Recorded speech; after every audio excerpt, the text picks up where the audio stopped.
ច្រត់តដែលដកជាប់ខ្វល់ជីវិតគ្មានអ្នកយល់ធ្លាប់ខ្វល់ពីខ្ញុំឡើយព្រោះតែក្រពះគេទើបជាមុខជាក្រោយថ្ងៃខ្លះលួចយំនៅក្រោយស្ទើរសោះហើយតែខំញញឹមប្រលឹមចេញប្រលប់ទៅមកផ្ទះខ្ញុំខំដើម្បីក្រពះចង់ឈ្នះពីភាពក្រខុសពីការពិតចំណងការឥតឈប់ឈរប្រាក់ខែបានមកត្រឹមទុកសងបំណុលទឹកភ្នែកហូរក្រោមភ្លៀងពេលចេញពីផ្ទះពិត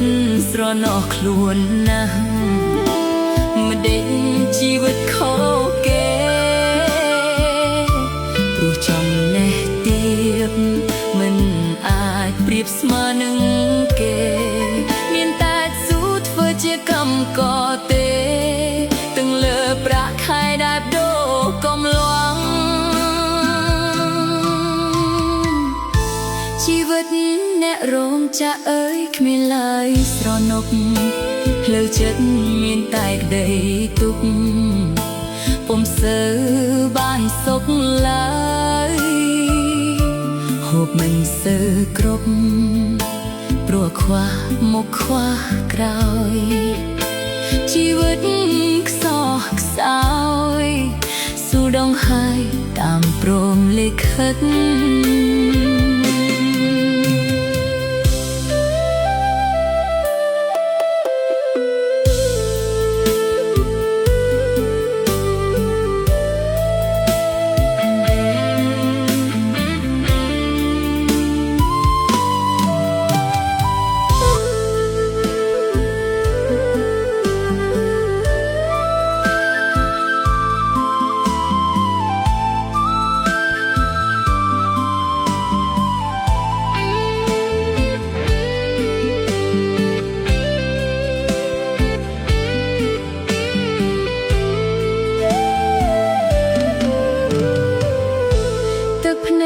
ច្រត់តដែលដកជាប់ខ្វល់ជីវិតគ្មានអ្នកយល់ធ្លាប់ខ្វល់ពីខ្ញុំឡើយព្រោះតែក្រពះគេទើបជាមុខជាក្រោយថ្ងៃខ្លះលួចយំនៅក្រោយស្ទើរសោះហើយតែខំញញឹមប្រលឹមចេញប្រលប់ទៅមកផ្ទះខ្ញុំខំដើម្បីក្រពះចង់ឈ្នះពីភាពក្រខុសពីការពិតចំណងការឥតឈប់ឈរប្រាក់ខែបានមកត្រឹមទុកសងបំណុលទឹកភ្នែកហូរក្រោមភ្លៀងពេលចេញពីផ្ទះ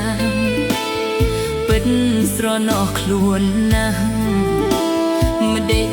ជីវិតខុសគេព្រោះចំណេះទៀតមិនអាចប្រៀបស្មើនឹងគេមានតែស៊ូធ្វើជាកម្មករទេទាំងលើប្រាក់ខែដែលបដូរកំឡងជីវិតអ្នករោងចក្រអើយគ្មានឡើយស្រណុកផ្លូវចិត្តមានតែក្តីទុក្ខពុំសូវបានសុខឡើយហូបមិនសូវគ្រប់ព្រោះខ្វះមុខខ្វះក្រោយជីវិតខ្សោះខ្សោយស៊ូដងហើយតាមព្រមលិខិត